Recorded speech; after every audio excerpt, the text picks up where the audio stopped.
Middle east में फिलहाल खलबली मची हुई है। लगातार बड़ी अपडेट्स आपको बता रहे हैं, लेकिन इजराइल का अगला टारगेट एर्दोगान है।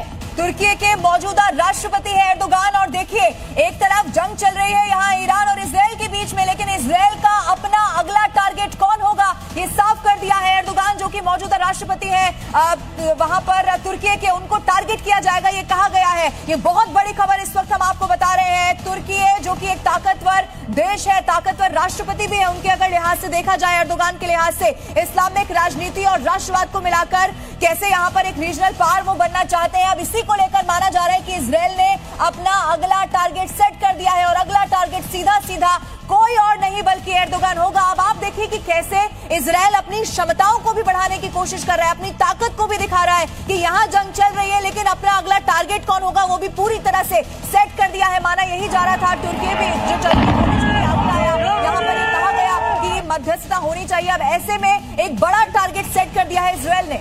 हालांकि इन सब के बीच में अगर अगला टारगेट एर्दोगान है तो ये समझिए कि आखिर ये युद्ध किस तरफ जा रहा है, क्योंकि यूएन में ईरान की तरफ से कह दिया गया है कि अब इजराइल को जवाब और खामेनी की मौत पर ईरान में मातम पसर गया है। मस्जिदों में ईरानी लोग रोने लगे। 40 दिन का राजकीय शोक। ये तस्वीरें आप देखिए, खामेनी का मारा जाना उनके समर्थकों के लिए एक बहुत बड़ा नुकसान, और रोने की आवाज, मातम की आवाज सुनिए जरा किस तरह से ईरान जो है वहाँ के लोग डिमोरलाइज हो गए हैं, मातम पसरा हुआ है, मरतिये पड़े जा रहे हैं। तो खामेनी की मौत के बाद ईरान की तस्वीरें बता रही हैं कि ईरान की हालत क्या हो गई है। ईरानी जो समर्थक थे खामेनी के, उनकी हालत क्या है, ये तस्वीर बताने के लिए काफी है। खामेनी की मौत के बाद ईरान में मातम पसरा हुआ है। 40 दिन का राजकीय शोक घोषित किया गया है। इराक में 3 दिन का राजकीय शोक। और ये तस्वीर देखिए, ये तस्वीर अमेरिका ने जारी की। अमेरिका ने बताया कि किस तरह से ईरान पर उसने अटैक किया।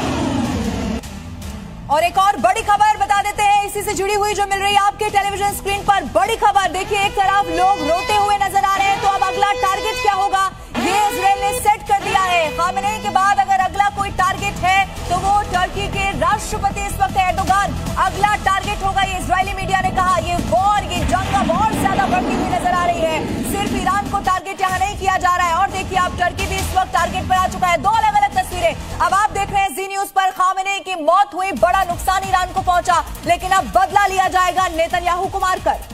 और देखिए 2 तस्वीरें बता रही है कि आने वाले 48 घंटे कितने महत्वपूर्ण है। खामेनी की मौत के बाद अब अगला टारगेट क्या नेतन्याहू है।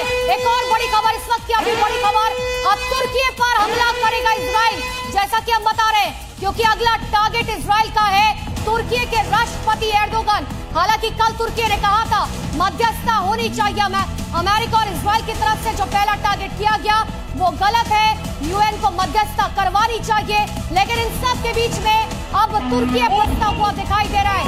इजराइल का अगला टारगेट कोई और नहीं। और बड़ी खबर इस वक्त की, ईरान ने इजराइल अमेरिका को सीधी धमकी दी है। खामेनी की मौत का बदला लेने के लिए कहा, घुटनों के बल ला देंगे।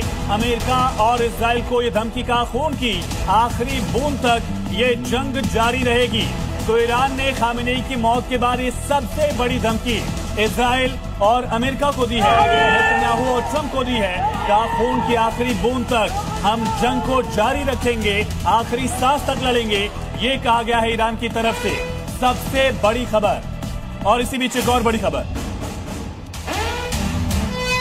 और इसी बीच बहुत बड़ी खबर, इजराइल में एक बार फिर से सायरन बज रहे हैं। उत्तरी इजराइल में सायरन बजने शुरू हो चुके हैं। कल जब हमला किया गया था ईरान की तरफ से, उसके बाद लगातार सायरन की आवाज वहां पर सुनी जा रही थी। लोगों से कहा जा रहा था बंकर में जाइए, तुरंत बंकर में जाइए। और एक बार फिर से अभी खामेनी की मौत की जानकारी मिली है, ईरानी मीडिया ने कंफर्म किया है, कल जी न्यूज ने जानकारी दी थी।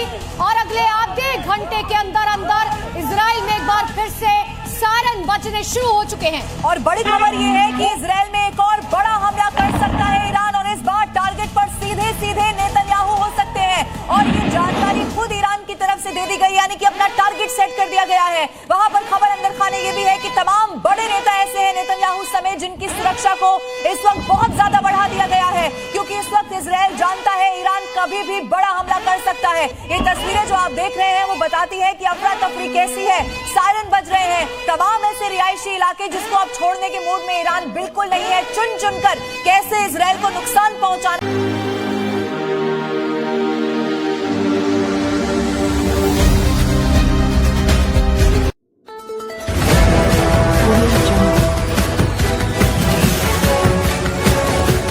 MP लाइव टीवी आपको रखे अपडेट, सच जो हम आपको बताएंगे। ऐसी ही तमाम खबरों से अपडेट रहने के लिए MP live TV news channel को सब्सक्राइब करना ना भूले।